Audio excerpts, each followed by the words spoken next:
Hello everyone, Troy Olson here, Century 21 Judge Fight. We are live at DM Productions recording a podcast with Steve Nichols from Steve Nichols Appraisal Service. Steve, thank you for joining us. Hey, glad to be here. I understand this is year 32 for you doing appraisals in North Dallas? 32 years, and I've been officing at the current location for about 20 years now. Okay. What got you into the industry? It was a complete fluke. Phone call came in one day looking for somebody, and tried it out and it stuck. Okay. All right. How big of a footprint do you and your team cover? We're about 21 counties here in North Texas. Yeah. Okay. So we're all over. What's the furthest you've ever gone, drive time? Just a couple hours maybe. Okay. So I've known Steve for several years. I've used him personally on some of my own properties, some of my investment properties, as well as bringing him in before we would go on the market with the client, because you don't want to leave any money on the table, whether it be square footage discrepancy between the homeowner and the builder and the tax record and maybe a previous appraisal. And then whenever there's a difficult comp, you want to bring in an expert like Steve just to get into the mind of how an appraiser thinks, again, to make sure that we're not leaving any money on the table. So how often is a homeowner actually present when you come in to do your work? They're generally there about a quarter of the time, very honestly, and it's not necessarily the best thing to be there, but they will be there occasionally. Okay. What about listing agents? They obviously are really hoping that you're going to come back with a high number to justify what they and the homeowner want to list the property at for. So how often would you say the listing agent is present? Probably about 20% of the time. Okay. And it's not necessarily does the agent need to be there, it's the information needs to be there. Sure. That's the most important. If the agent has information, as long as it gets in my hands, by the time I'm doing the appraisal, then we're in great shape. They don't necessarily always have to be there, but I like to hear what they have to say about the property and what comparables they might have selected for the property. What are some of the things that you look for when making your appraisal? Obviously, there are adjustments, whether it's bedrooms or bathrooms, but what are some of the key indicators that, again, the folks that are listening would really need to get into your mind? Really, start looking at your location. If you're in a specific subdivision, look there first. Look for homes that are within 10% of your size of your home. Look for major amenities. Things you have a swimming pool, maybe you have a 3-car garage versus 2-car garages, things of the nature that have drawn you to the house. And that you think are important. Those same things are going to be important to the buying community. So we need to reproduce those in the market if we can. Okay. Updates. So, what we're taught in our industry is spending the money in the wet areas, the kitchen and the bathrooms. Talk a little bit about, not necessarily, because nobody knows, every house may be a little bit different, is, what percentage. If I go out and spend $20,000 in a kitchen, how much of that's going to really come into play? It really begins with where you're starting out. If you have a kitchen that's 40 years old, you're going to get a huge return.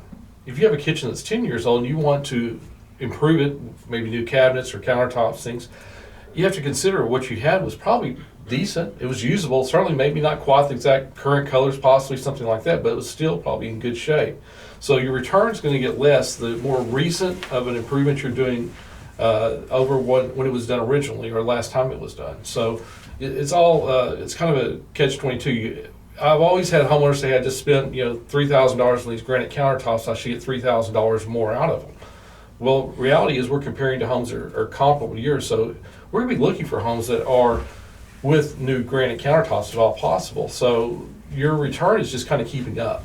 It's not necessarily an exact dollar reflection, but let's say if there was a house that was used in an appraisal that had some older countertops in it, if they're still usable, there's still value in them.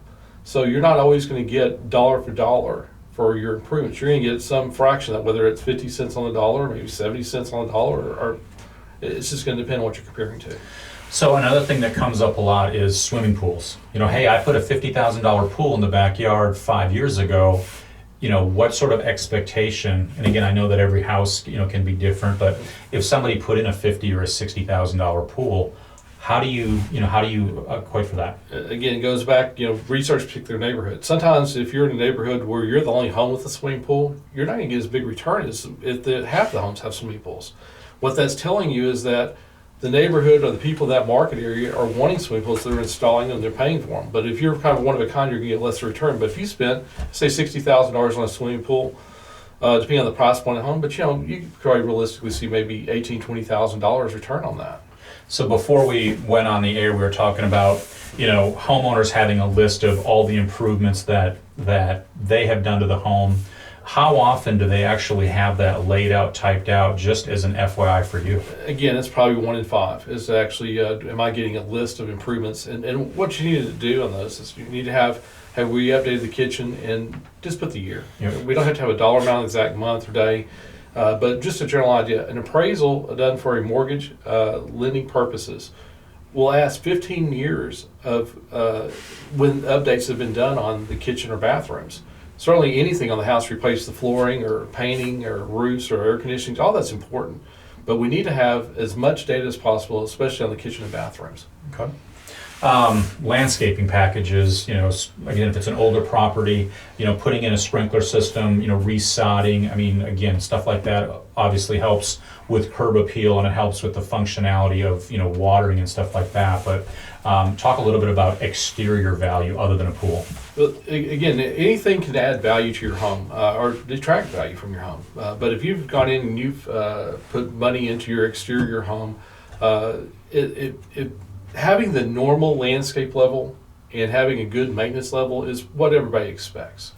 When you start going below that or above, it's when you start having potential value issues. A little above or a little below, big deal. But if you've gone in and put $20,000 more landscaping in than what the comparable properties are, you're going to get a higher sales price than what they are. But it's not going to be anywhere near the $20,000. If you're actually going to invest in your home and you had a choice between the interior or the exterior, it's by far better to go to the interior home first, as long as your exterior is in that middle range.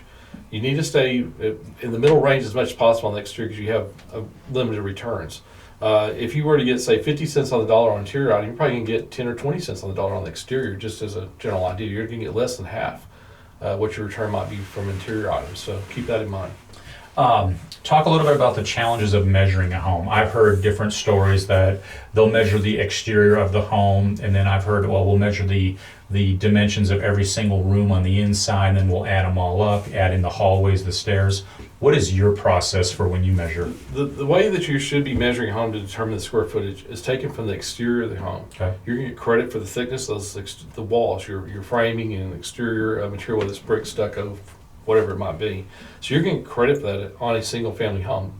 If you're in a condominium, you measure from sheetrock to sheetrock on the inside. So there will be a difference depending on the property type. If you have a condominium, you are going to be measuring from the inside to get the square footage. And again, it's the perimeter walls and what's actually inside those, how many rooms are, that doesn't really matter. It's going to be what the total net square footage is when you measure the perimeter of those walls.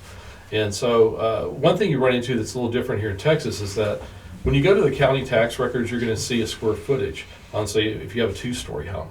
That's not including stairs on both floors. It's giving credit for the stairs, if you will, that space on the first floor. But the second floor, you do not get credit for it. So whenever you're comparing homes in this state and you're looking at tax records, just remember that that does not include stairs. Now, if you have had an appraiser go out and measure a house, they may sometimes include stairs for the second floor. Well, that's going to kind of artificially give you more square footage than the house down the street that's quoting tax records. So always be aware of where your sources are coming from and if it included stairs, if you have a 2-story home on the second floor. And again, that might be, if you have one staircase, it might be 75 square feet. If you have 2, it might be 150 square feet. And if you're looking at price per foot, or if you're just looking at general size of the home, that's a big difference. So a couple weekends ago, I showed a property that was 5 bedrooms, and it was 2.5 bathrooms. The master was on the first floor, the powder room was on the first floor, but upstairs there were 4 bedrooms and 1 bathroom. Functionally, that just didn't work for my particular buyer. Again, every house is different, there's no exact science to this, but in your opinion, what's the value of another full bathroom upstairs to service those 4 bedrooms? It can be tremendous. And that kind of goes back to your actual neighborhood. You could have a scenario where a builder went through and built a lot of larger bedroom count homes with relatively small bathroom counts. You're not really getting hurt necessarily because you're comparing to what's in your neighborhood. But if you have that custom built house or that unique home within the neighborhood where you have just a few bathrooms compared to the bedrooms, it's going to be a marketing issue plus a value. From an appraisal standpoint, we're going to have to try to extract that to determine what the value might be, that maybe an extra full bath upstairs, that's probably going to be in maybe a $10,000 range, depending on the price range of the property. But the marketability side is how many buyers walked away from it because they didn't have enough bathrooms. Understood. Let's talk about garage, 2-car garage versus 3-car garage. Same thing. In your opinion, if I'm going out to build a new home from scratch and, I want a 3-car garage, that might be an additional $10,000 that I'm paying for that. I remember several years ago when I bought a mid-rise condo, it was $10,000 for a second parking spot. Yeah. How do you make your adjustments in a suburbs around a 2-car versus a 3-car? Again, price point and what's available in the market to compare it to, but generally $7,500, maybe as much as $10,000 could be out there in the resale. But you always have to remember on any item, it's the use and enjoyment you get out of it in the process of ownership. And so if having a 3rd-car garage, and if it were to cost you $10,000, let's say if you're only going to get $7,500 of it back, well, you know what, having a 3rd-car garage for 5 years is got an awful lot of benefit to you. So that's one thing to always look at. You have a benefit and ownership of that, enjoyment of it. And there's value in that, but when it comes to marketability, when you're starting to look at, you might have 2- and 3-car garages in the neighborhood, people will generally buy the house, the 3rd-car garage, before they do the same square footage home with a 2-car garage.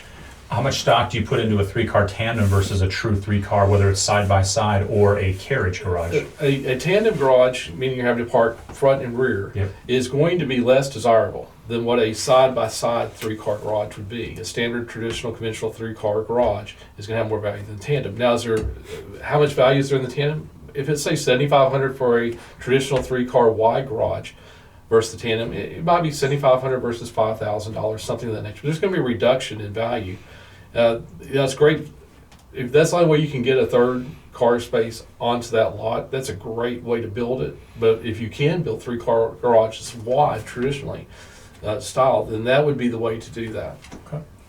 So for our viewers out there, not just other realtors, but consumers, homeowners, what advice can you give them about prepping their house for when somebody like you is coming in to do your work? An appraiser hopefully has enough experience and has probably seen homes from maybe working with investors, seeing homes that are needing complete remodeling, to being at homes where people are packing, moving.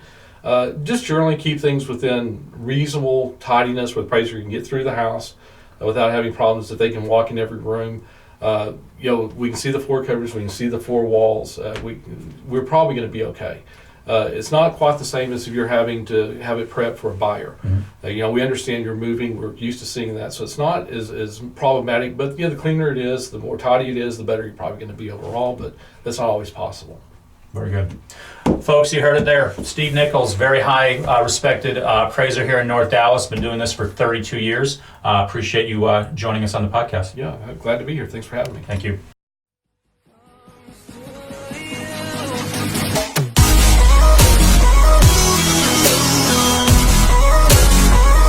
To share.